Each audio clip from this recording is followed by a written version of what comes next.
What's up guys, welcome back. Today we're making another highly requested holiday recipe.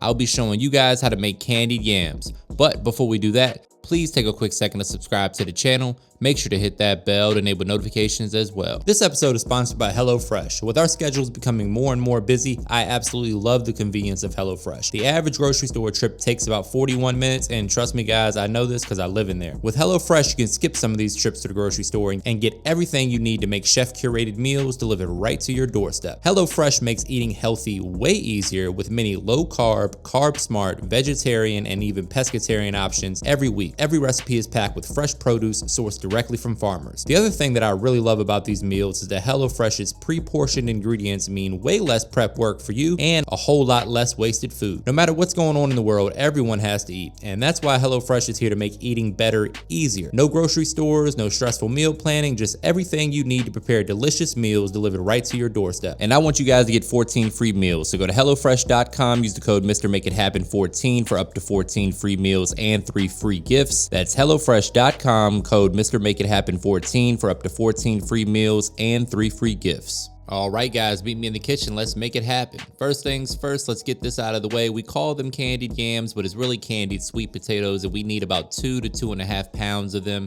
You might want to double this recipe if you're making it for a large group for Thanksgiving. All the specific measurements and ingredients will be provided for you in the description box below, so don't forget to check that out.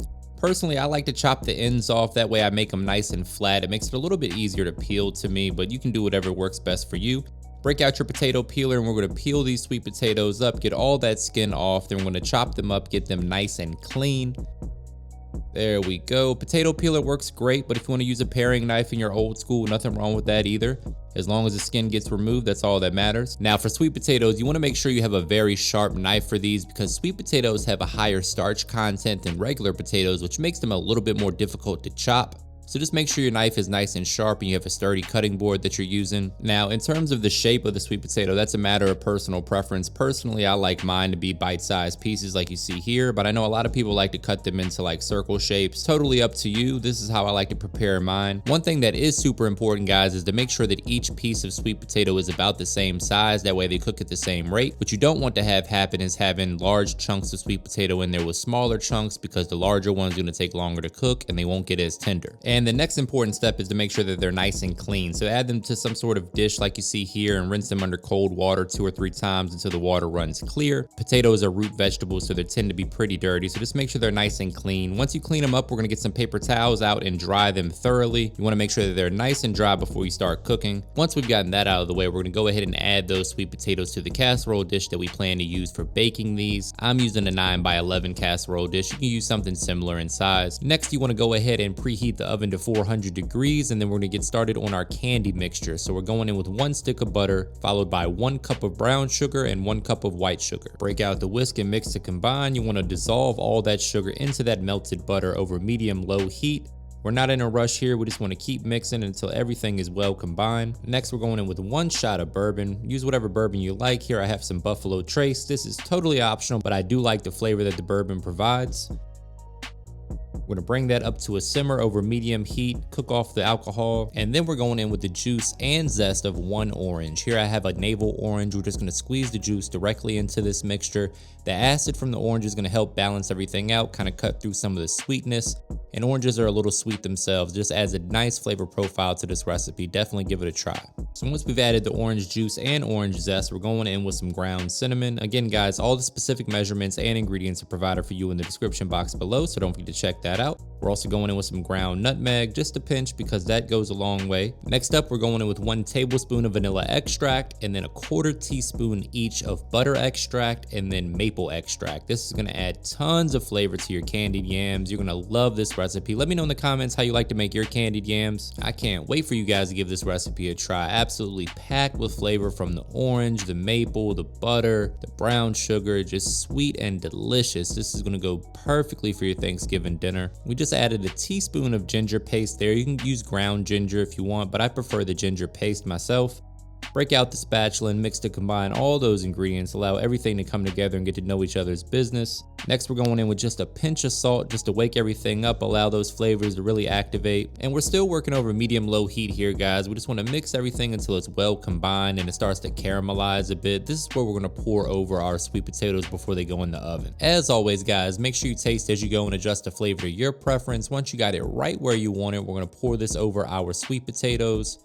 Brace yourself for a little trademark money shot. You guys know we had to use some slow motion for this shot here.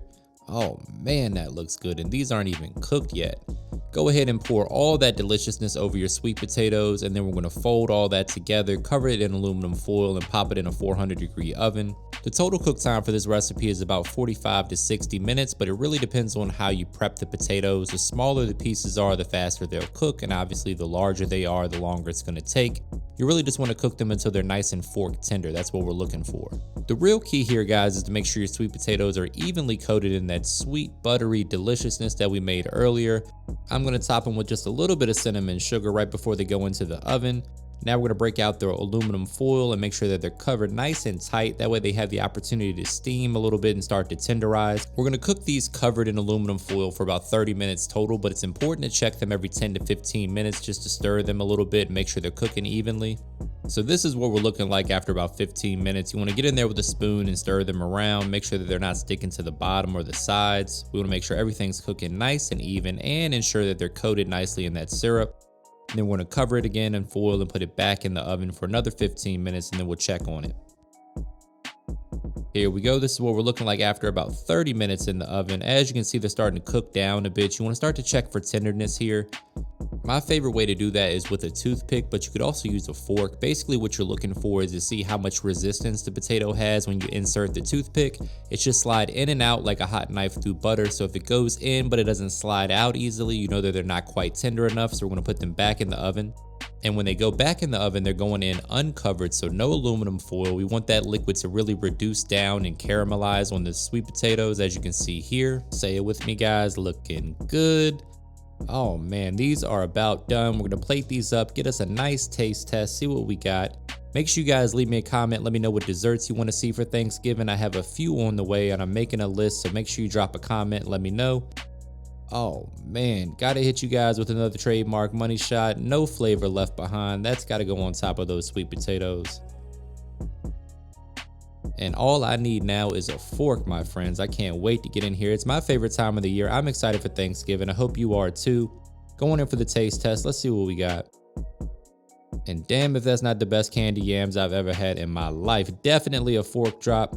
Let me know what you think in the comments. Give your boy a thumbs up. Hit that subscribe button and the bell to enable notifications. And as always, thank you for your support.